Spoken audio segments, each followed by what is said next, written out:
Hello বন্ধুরা, চলে এসেছি আরও একটি নতুন এক্সপ্লেনেশন ভিডিও নিয়ে। আজ আমি এক্সপ্লেন করতে চলেছি রক্তফলক ওয়েব সিরিজটিকে। মূলত এই ওয়েব সিরিজটি ভৌতিক এবং কালা জাদুর উপর ভিত্তি করে বানানো হয়েছে। তো চলো বেশি দেরি না করে সিরিজ এক্সপ্লেনেশনটা চালু করা যাক। এপিসোডের শুরুতেই আমাদেরকে 1000 সালের আগের সিন দেখানো হয়, যেখানে আমরা একটি মনেস্ট্রি দেখতে পাচ্ছি। সেখানের মুখিয়া মন লর্ড সেখানে বুদ্ধর সামনে প্রার্থনা করছিল। তখনই আমরা দেখতে পারি এখানে তার শিষ্য বৌদিভাতরা গ্রামের কিছু লোকেদের সাথে মিলে চলে আসে। তিনি এখানে কিছু গ্রামের লোকেদেরকে নিয়ে এসেছিল। তারা এখানে মুখিয়া মংয়ের কাছে আসার কারণ হলো তার কিছু শিষ্য এখানে 3টে মেয়ের সাথে অনেক বাজে আচরণ করেছিল। মুখিয়া মং যখন বাজার কেতুর কাছে এই ব্যাপারটা জানতে যায়, তখন সে গিয়ে জানতে পারে আসলে বাজার কেতু এখানে সেই 3টি মেয়ের গলা কেটে সেগুলোকে লর্ড হেডুকের কাছে বলি দিয়ে দিয়েছে। সেখানে আমরা লর্ড হেডুক এবং মাতার একটি আইডল দেখতে পাচ্ছিলাম। সেই মুহূর্তে সেটা তখন চমকাচ্ছিল, আর এইটাই এখানে হওয়াটা একদমই উচিত ছিল না। যেটা দেখে সেই সময় এখানে মুখিয়া মং অনেক বেশি রেগে গেছিল। এরপর আমাদেরকে এখান থেকে প্রেজেন্টের সিন দেখানো হয়। এখানে আমরা শুভ নামের একটি ব্যক্তিকে দেখতে পাচ্ছি। তিনি এখানে একটা প্লটের কথা জানতে পেরে সেইটাকে নেওয়ার জন্য যাচ্ছিল, কারণ সেইটা অনেক বেশি সস্তায় ছিল। কারণ সেখানে থাকা লোকেরা মনে করতো যে সেটি একটি ভুতুড়ে জায়গা, কিন্তু শুভ এই সমস্ত কিছুতেই বিশ্বাস করছিল না। আর সেই জায়গাটাকে যে বিক্রি করছিল মায়োরে বালাও এই ব্যাপারটাই তাকে বলছিল। তিনি আরো জানাচ্ছিলেন যে এই রাস্তাটা পরবর্তীকালে হাইওয়ে হতে চলেছে, যার ফলে এই জায়গার দাম অনেক বেশি বেড়ে যেতে চলেছে। গ্রামের লোকেরা এখানে অনেক বেশি কুসংস্কারে বিশ্বাস করে, সেই কারণে তাদের কথাতে এখানে কোনো গুরুত্ব নেই। শুভ তো তাড়াতাড়ি করে সেই জায়গাটাতে পৌঁছাতে চাইছিল, কারণ খুব শীঘ্রই এখানে রাত হতে চলেছিল। কারণ কোথাও না কোথাও তার মনে তো একটু ভয় ছিল। অন্যদিকে আমরা এখানে শুভর মামিকে দেখতে পাচ্ছি। তার আসলে এখানে আর্থাইটিস ছিল, সেই জন্য সে সিঁড়িতে উঠতে পারতো না। এরপর আমরা দেখতে পারি সে তার বাড়ির কাজের মহিলাটিকে বলছিল যে পিছনে ওঠা জঙ্গলগুলোকে পরিষ্কার করে দিতে, কারণ এখন এরকম জঙ্গলের জন্য চারিদিকে অনেক বেশি মশা বাড়ছে, যার ফলে সবার এখন ডেঙ্গু হচ্ছে। সে তখন তাকে জানায় যে সে 4 দিনের জন্য গ্রামে যেতে চায়, সেই জন্য তার কিছুদিনের জন্য ছুটি লাগবে এবং তার পরিবর্তে এখানে লতা নামের অন্য একটি কাজের লোক এসে কাজ করে দিয়ে যাবে, তাতে এখানে তার কোনো সমস্যা হবে না। এরপর যখন আতসী সেই জঙ্গলটাতে যায় পরিষ্কার করার জন্য, তখন সে সেখানে গিয়ে সেই মূর্তিটিকে দেখতে পারে, অর্থাৎ লর্ড হিরুকের সেই মূর্তিটা। তারপর সে সেই মূর্তিটাকে নিয়ে ঘরে এসে সবাইকে অনেক ডাক দেয়, কিন্তু ঘর থেকে তখন কেউই তাকে জবাব দেয় না। আর তার এখানে মনে হয় যে সেই মূর্তিটা হয়তো কোনো ভগবানেরই হবে, সেই জন্য সেই মূর্তিটাকে নিয়ে এসে ঠাকুর ঘরে নিয়ে এসে কৃষ্ণ ঠাকুরের পাশেই রেখে দেয়। আর তখন সেই মূর্তিটাকে আমরা এখানে গ্লো হতে দেখতে পারি, অর্থাৎ এই মূর্তিটা এখন এখানে কিছুভাবে অ্যাক্টিভ হয়ে গেছে। অন্যদিকে আমরা এখানে শুভকে দেখতে পাচ্ছি, সে এখানে যে রিস্কাটা করে যাচ্ছিল সেটা হঠাৎ করে খারাপ হয়ে যায়। তখন রিস্কালা তাকে বলতে লাগলো যে প্লটটা এখান থেকে কিছুটা দূরে, সেই জন্য শুভ এখান থেকে হাঁটতে চালু করে দেয়। হাঁটতে হাঁটতে এখানে সন্ধ্যা থেকে রাত হয়ে যায়, আর শেষ পর্যন্ত শুভ এখানে সেই জায়গাটাতে পৌঁছে যায়। এরপর যখন সেই জায়গাটাতে শুভ যায়, তখন সেখানে সে একটি মেয়ের আওয়াজ শুনতে পাচ্ছিল। মেয়েটি সেখানে বলছিল যে এখান থেকে চলে যাও। এটা শুনে এখানে শুভ অনেকটা বেশি ভয় পেয়ে যায়। শুভ এখান থেকে দৌড়ে পালাতে যাচ্ছিল, কিন্তু তখনই মাটির তলা থেকে একটি হাত বেরিয়ে আসে, যে হাতটি এখানে অনেক বেশি ভয়ঙ্কর ছিল। আর শুভ এটাকে দেখে আরো বেশি ভয় পেয়ে যায়। হাতটি এখানে হঠাৎ করে শুভর পাটা ধরে ফেলে। এই সমস্ত কিছু দেখে এখানে শুভ বুঝতে পারছিল যে সে হয়তো আর বাঁচবে না, কিন্তু তখনই সেই মুহূর্তে সেইখানে কৃষ্ণা আনন্দা মোহিত্র অর্থাৎ আগম বগেশ নামের একটি তান্ত্রিক চলে আসে। আর সে আসা মাত্রই তার শক্তি দিয়ে এখানে শুভকে বাঁচিয়ে দেয়। সে এখানে কিছু তন্ত্রমন্ত্র দিয়ে কালা জাদু করে, যার ফলে এখানে যে স্পিরিটটা ছিল সেটা এখান থেকে চলে যায়। এরপর আমরা দেখতে পারি কৃষ্ণা এখানে শুভর কাছ থেকে ফোনটি কিনে এখানে পুলিশ ডাকে। পুলিশরা এসে যখন এখানে গর্ত করে, তখন তার মধ্যে থেকে একটি মেয়ের কঙ্কাল পাওয়া যায়, অর্থাৎ 4 বছর আগে এই মেয়েটিকে তার সাথে অত্যাচার করে তাকে এখানে মেরে ফেলে কবর দিয়ে চলে গেছে। ফলে মেয়েটির আত্মাটি এখানেই ফেসে গেছে এবং সেই মেয়েটির আত্মাটা শুধুমাত্র এখানে মুক্তি চাইছিল। তারপর আমরা দেখতে পারি সে এখানে সেই মৃত মেয়েটির নাম, অ্যাড্রেস এবং তার সমস্ত ডিটেলস গুলো তাকে দিয়ে দেয়, আর বাকি কাজগুলো এখানে পুলিশদেরকে খুঁজতে বলে দেয়। এইটা দেখে এখানে সবাই অনেক বেশি ইমপ্রেস হয়ে যায়। এরপর আমরা দেখতে পারি শুভকে এখান থেকে হসপিটালে নিয়ে যাওয়া হয়, কারণ শুভর যে পায়ের জায়গাটাতে সেই মেয়েটির আত্মাটা ধরেছিল সেইখানটাতে অনেক বেশি বড় ঘা হয়ে গেছে। এরপর আমরা দেখতে পারি সেই ইন্সপেক্টর শুভকে এখানে কৃষ্ণার ব্যাপারে বলে। সে তাকে জানায় যে সে একজন তান্ত্রিক ছিল এবং লোকাল লোকেদেরকে এখানে সাহায্য করত, আর আগম বাগেশ নামটি এখানে গ্রামের লোকেরা তার জন্য রেখেছিল। অনেকে বলতো তার কাছে এখানে অনেক বেশি শক্তি রয়েছে এবং তিনি 400 বছর ধরে তপস্যা করে এই শক্তিগুলোকে অর্জন করেছে। তিনি কোথা থেকে এসেছিল সেটা এখানে কেউই জানতো না। তিনি এখানে অনেক বেশি রহস্যময় ছিল, এমনকি তিনি এখানে মানুষ ছিল কিনা সেটাও এখানে কেউই ঠিক মতো জানতো না। অন্যদিকে আমরা এখানে উর্মিকে দেখতে পাচ্ছি। তিনি এখানে তার বাড়িতে বলছিল যে তার মেয়ে তিতলিকে এখানে সে কলকাতাতে পড়াশোনা করানোর জন্য পাঠাতে চাইছে। অন্যদিকে আমরা এখানে উর্মির বাড়িতে তার স্বামীকে দেখতে পাচ্ছিলাম। তিনি এখানে বলছিল যে তার মেয়ে তিতলিকে সে পড়ার জন্য কলকাতাতে পাঠাতে চাইছে, কিন্তু উর্মি এই কথাতে একদমই রাজি হচ্ছিল না। কিন্তু উর্মি তার কথাতে এখানে একটু এগ্রি করছিল না। তিনি বলছিল যে তিতলি তো এমনি বাড়িতে পড়াশোনা করে না, আর তার সবেমাত্র এখানে পরীক্ষা হয়েছে, তার রেজাল্টটাকে আমরা চেক করব, তার যদি ভালো নাম্বার আসে তাহলেই আমরা পরে সেটাকে ভেবে দেখব। উর্মি এখানে এটাও পছন্দ করতো না যে তার মেয়ে এখানে সবসময় স্মার্টফোন ইউজ করুক, কারণ তিতলি সবসময় এখানে তার স্মার্টফোনটাকেই চালাতো। তখনই আমরা অন্যদিকে তিতলিকে দেখতে পাচ্ছি যে তার বয়ফ্রেন্ড শ্যামের সাথে এখানে চ্যাট করছিল। তার সাথে তার পরিচয় এখানে অনলাইনে হয়েছিল। সে কখনই তার সাথে সামনাসামনি দেখাও করেনি, না দেখা করে তারা এখানে সবসময় অনলাইনে কথা বলতো। এর জন্যই এখানে তিতলি সবসময় ফোনটাকে ইউজ করতো। তার দুই বোন অঙ্কিতা এবং অন্তরা সবসময় এই ব্যাপারটা নিয়ে তার মজা ওড়াতো। তারা দুজনে ছিল এখানে শুভরই মেয়ে, অর্থাৎ আমরা এখানে জানতে পারি এখানে শুভ যে ছিল সে আসলে উর্মির বরের এখানে ছোট ভাই ছিল। অন্যদিকে আমরা এখানে কৃষ্ণাকে দেখতে পাচ্ছি। তিনি এখানে একটি স্বপ্ন দেখেছিল, যেখানে তিনি দেখতে পেয়েছিল যে শুভ সহ তার পুরো পরিবারটিকে এখানে কেউ একজন ধ্বংস করে ফেলেছে, আর তিতলির মাথাটা সেখানে কেটে পড়েছিল। তখনই তার স্বপ্নের মধ্যে এখানে লর্ড মুখিয়ামং এর স্পিরিটটা আসে এবং তিনি এসে তাকে জানায় যে এখন সময় চলে এসেছে সেই 1000 বছর আগের পাওয়া অভিশাপটাকে এখন ধ্বংস করার। ব্যাস এইবার তার গুরুজির শোনা আদেশটাকে সে মানার জন্য তৈরি হয়ে যায়। অন্যদিকে আমরা এখানে শুভকে দেখতে পাচ্ছি। তার বৌদি এখানে তাকে নিয়ে অনেক বেশি চিন্তা করছে যে তার পায়ে এখানে কিভাবে আঘাতটা লেগে গেল। তাকে সে আরো জিজ্ঞেস করতে লাগে যে তার তো কালকে রাত্রে বাড়ি ফেরার কথা ছিল, তাহলে আজকে সে বাড়ি কেন ফিরলো এবং সেই জায়গাটাকে যে দেখতে গেছিল সেটার অবস্থা কেমন হয়েছে। শুভ তখন তাকে জানায় যে এই সমস্ত কথা সে পরে জানাবে। উর্মি তখন তাকে জানায় যে তার বউ এখানে একটু বাইরে গেছে। তারপর শুভ এখানে তার ওয়াইফ রিমাকে ফোন করে। যে রিমাকে যখন সে ফোন করেছিল তখন রিমা তাকে জানিয়েছিল যে সে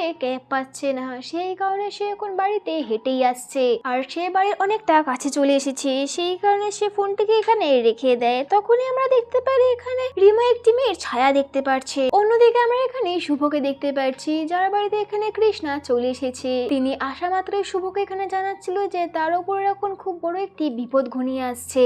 আর এখানে এপিসোড 1টি শেষ হয়ে যায়। এরপর এখান থেকে এপিসোড 2 এর শুরুতে আমরা 20 বছর আগের সিন দেখতে পাচ্ছি। আমাদেরকে এখানে 8 থেকে 10 বছরের বয়সের একটি ট্যানিয়ার নামের ছেলেকে দেখানো হচ্ছে। সে এবং তার মা মায়া রানী তার বিনা স্বামী ছাড়াই এখানে তার ছেলে এবং সংসারটিকে চালাচ্ছিল। এখানে ট্যানিয়া যে ছিল সে অনেক বেশি রেগেছিল, কারণ বাইরে একটি কুকুর অনেকক্ষণ ধরে চিৎকার করছিল। ট্যানিয়ার এখানে অনেক বেশি রেগে যাচ্ছিল, কিন্তু তার মা এখানে বারবার তাকে শান্ত করার চেষ্টা করছিল এবং তাকে বলছিল যে সেটা তো শুধুমাত্র একটি কুকুর, চিৎকার তো করবেই। এরপর দেখতে পারি আমরা মায়া যে ছিল সে কিছুক্ষণের জন্য বাড়ির বাইরে যায় এবং ট্যানিয়ারকে বলে যায় যে মাছটিকে এখানে দেখতে, যাতে এটিকে বিড়ালে এসে মুখ না দেয়। কিছুক্ষণ পর যখন মায়া এখানে বাড়িতে আসে তখন সে আসা মাত্র এখানে মাছ কাটার বটিটা এবং ট্যানিয়ার দুজনকে এখানে দেখতে পারছিল না। বাইরে গিয়ে খোঁজ করাতে মায়া এখানে দেখতে পারে তার ছেলে সেই মাছ কাটা বটিটা দিয়ে এই কুকুরটিকে এখানে মেরে ফেলে। ট্যানিয়ার এখানে তখন বলছিল যে এই কুকুরটি আর চিৎকার করবে না,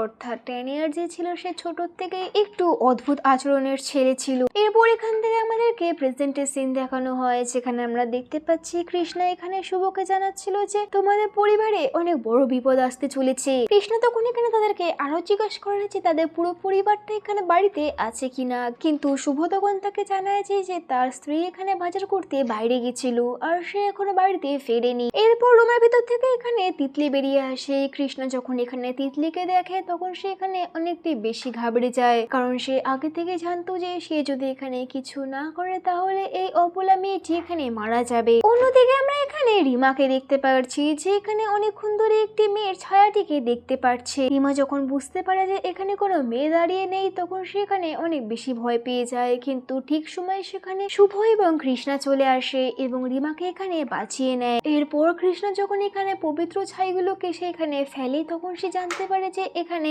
অনেক বেশি খতরনাক এবং ভয়ঙ্কর একটি আত্মা রয়েছে। সেই কারণে কৃষ্ণা এখানে শুভ এবং রিমাকে জানায় যে তাদের এখান থেকে তাড়াতাড়ি চলে যাওয়া উচিত হবে। তবে এখানে একটি অদ্ভুত ব্যাপার ছিল যে এই আত্মাটি যখন এখানে রিমাকে দেখতে পেরেছিল, আত্মাটি যদি চাইতো তাহলে সে খুব সহজে রিমাকে এখানে শেষ করে ফেলতে পারতো, কিন্তু সে এমনটা করলো না। অন্যদিকে আমরা এখানে মাধুরী নামের একটি মেয়েকে দেখতে পারছি। সে এখানে কলকাতার একটি রোডে ক্যাবের জন্য ওয়েট করছিল। অনেকক্ষণ ধরে অপেক্ষা করার সত্ত্বেও সে এখানে একটিও ক্যাব পাচ্ছিল না। তখনই আমরা দেখতে পারি এখানে একটি ছেলে চলে আসে এবং সে তার গাড়িটিকে নিয়ে এখানে তাকে লিফটের জন্য অফার করে। তার অনেকবার মানা করার সত্ত্বেও বাধ্য হয়ে সে এক পর্যায়ে তার গাড়িতে বসে যায়, কারণ ছেলেটি তাকে এখানে অনেক বেশি অফার করছিল এবং তাকে জানাচ্ছিল যে এই জায়গাটা মেয়েদের জন্য সেফ না। অন্যদিকে আমাদেরকে এখানে আবারও শুভর বাড়িটি দেখানো হচ্ছে, যেখানে আমরা দেখতে পাচ্ছি শুভ যে বড় দাদা ছিল সে একজন ফিজিক্সের প্রফেসর ছিল।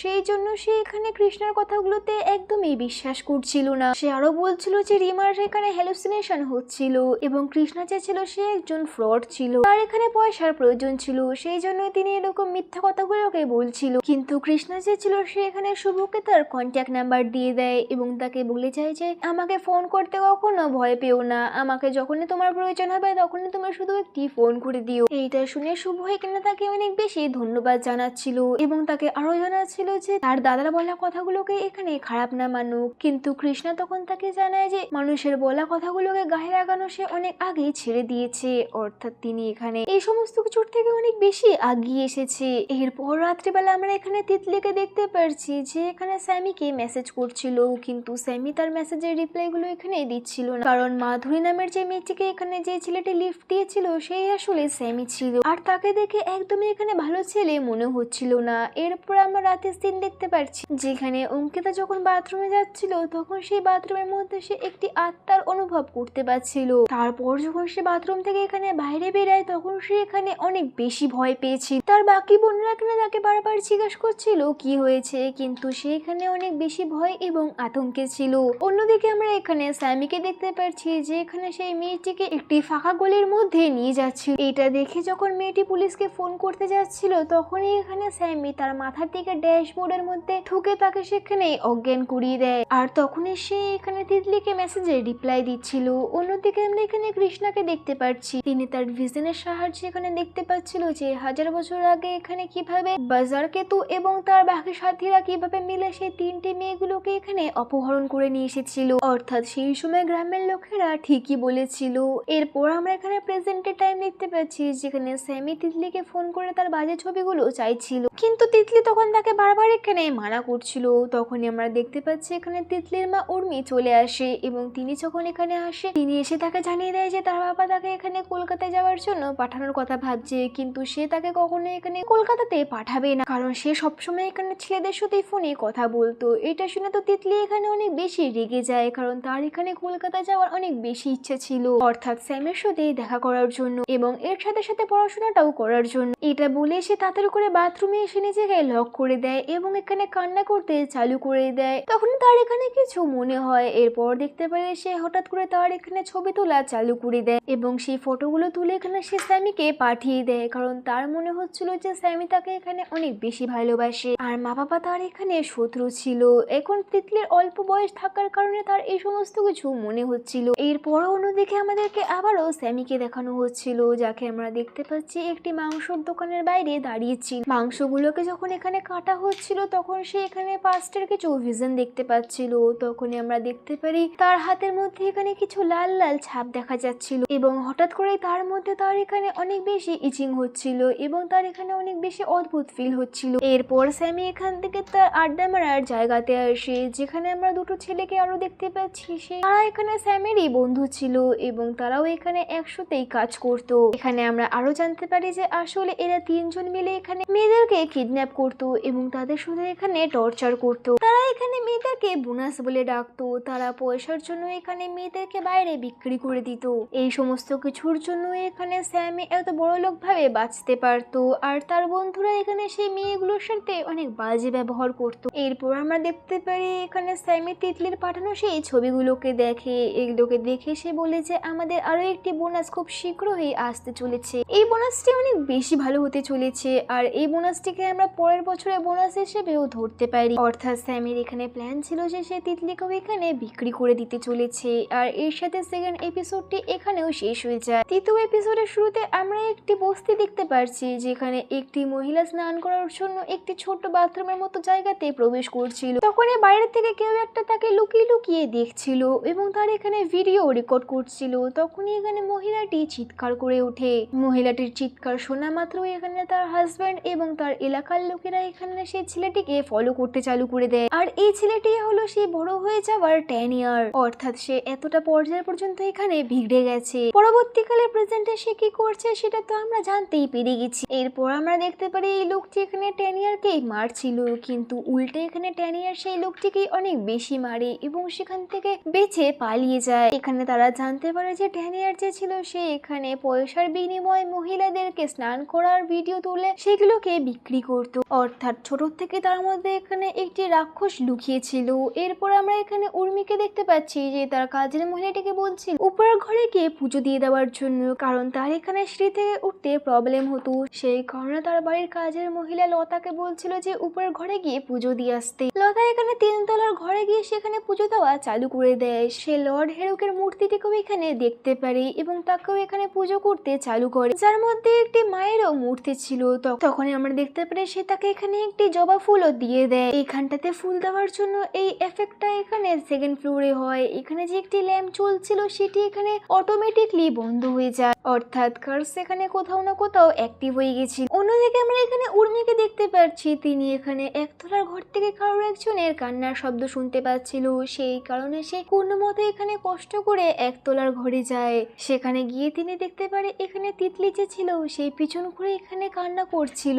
সেই কারণে উর্মি এখানে তিতলির কাছে যায়। এরপর যখন তিতলি এখানে পিছন ঘোরে তখন সে দেখতে পারে যে এটি কোনো তিতলি ছিল না, বরং এটি এখানে অন্য একটি মেয়ে ছিল এবং তার মুখটি এখানে অনেক খতরনাক ভাবে দেখা যাচ্ছিল। উর্মি তাকে এখানে দেখে অনেক বেশি ভয় পেয়ে যায় এবং আত্মাটিও এখানে তাকে দেখে অনেক বেশি চিৎকার করে ভয় দেখা। এই মেয়েটির আত্মাটিকে দেখে মনে হচ্ছিল যে সেই 1000 বছর আগে ঘটা সেই 3টে মেয়ের মধ্যে থেকে একটি মেয়ের মতো। তাকে দেখা মাত্র এখানে সে অনেক বেশি ভয় পেয়ে যায়। এখানে ভয়ের চোটে উর্মি কোনো মতে এখানে সিঁড়ি দিয়ে উপরে ওঠার চেষ্টা করে, কিন্তু তার পায়ের এখানে প্রবলেমের জন্য সে এই সিঁড়ি থেকে ফিসলে নিচে পড়ে যায় আর সেখানেই তিনি অজ্ঞান হয়ে যায়। এরপর আমরা দেখতে পারি তিনি এই পুরো ব্যাপারটি এখানে শুভ এবং রিমিকে জানা। রিমি তার কাছে এখানে জিজ্ঞাসা করছিল যে সে এখানে উপরের ঘরে কি করতে গেছিল এবং তার এখানে এই অবস্থাটি কিভাবে হলো। এরপর উর্মি এখানে তাকে জানায় যে তাড়াতাড়ি করে এখানে কৃষ্ণাজিকে তাদের বাড়িতে ডাকতে। শুভ এটা শোনা মাত্র তাড়াতাড়ি করে কৃষ্ণাজিকে তার বাড়িতে ডেকে নেয়। এরপর দেখতে পারি উর্মি এখানে তার হাজবেন্ডকেও চুপ করিয়ে দেয়, কারণ তিনি এখানে কোনো কিছুতেই বিশ্বাস করছিল না।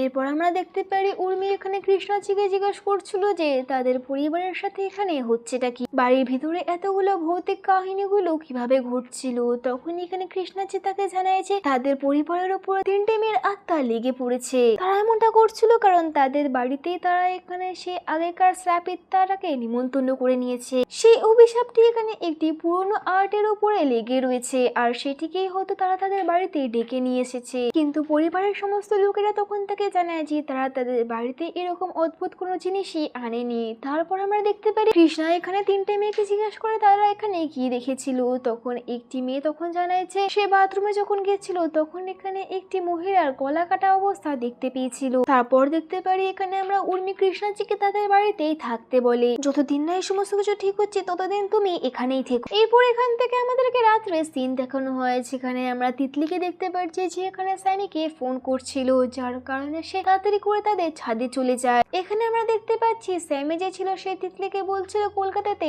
আসার জন্য এবং তার বাড়িটিকে ছেড়ে দেওয়ার জন্য, কারণ সে তাকে এখানে লোভ দিচ্ছিল যে তার সাথে সে বিয়ে করতে চায়। এর আগেই তিতলি এখানে কিছু বলতো তখনই পিছন থেকে এখানে কৃষ্ণা চলে আসে এবং তিনি এসে জানায় যে রাত্রিবেলা একা একা ছাদে আসতে ভয় লাগে না, আর তাছাড়াও এমনিতে বাড়িতে এখানে ভৌতিক ঘটনা ঘটছে। কিন্তু তখন এখানে তিতলি তাকে জানায় যে সে এই সমস্ত ভূতে বিশ্বাস করে না, কারণ সে এখানে সাইকোলজিস্টের একটি স্টুডেন্ট ছিল এবং পরবর্তীকালে সে এই সমস্ত কিছু নিয়ে পড়াশোনা করতে চেয়েছিল। তার মধ্যে মনে হতো যে এই সমস্ত কিছু শুধু মাথারই ভুল ভাবনা ছিল, অর্থাৎ এইগুলো মস্তিষ্কের জন্যই ঘটতো। আর তন্ত্রবিদ্যা বলে এখানে কিছুই হতো না। এটা শুনে কৃষ্ণা তাকে জানায় যে ভালোবাসাও তো একটি তন্ত্রবিদ্যা, আর এটি হলো সব থেকে বড় এবং খতরনাক তন্ত্রবিদ্যা। এইটা বলে সে কোথাও না কোথাও এখানে স্যামের কথাই বোঝাতে চেয়েছিল। এইটা বলে সে বোঝাতে চেয়েছিল যে ভালোবাসা সত্যি এবং মিথ্যা অবশ্যই থাকে। এরপর এখান থেকে তিতলি ঘুমানোর জন্য চলে যায়। তার চলে যাওয়া মাত্রই কৃষ্ণা এখানে সেই ছাদের মধ্যে ছাই ফেলে দেয়, অর্থাৎ এখানে পবিত্র ছাই। সেই ছাইগুলো এখানে তিতলিকে ফলো করছিল,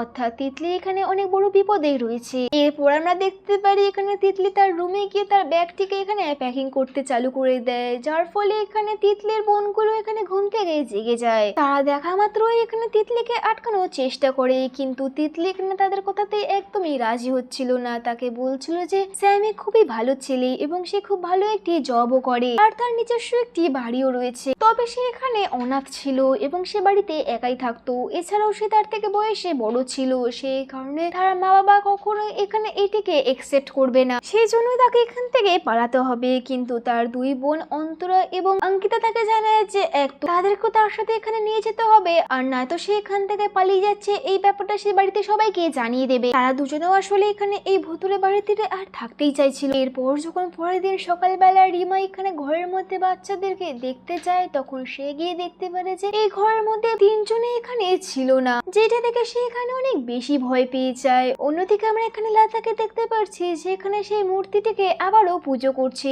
এবং তাকে এখানে আবারও একটি জবা ফুল দিচ্ছে। তখনই নিচের ঘরে যে কৃষ্ণা ছিল, যে এখানে একটি পুরনো বই পড়ছিল, তখনই সে এখানে অনুভব করতে পারে যে এই ঘরের মধ্যে একটা অদ্ভুত ঘটনা ঘটছে, আর তিনি এটাও বুঝতে পেরে গেছে যে এটা কিভাবে হচ্ছে।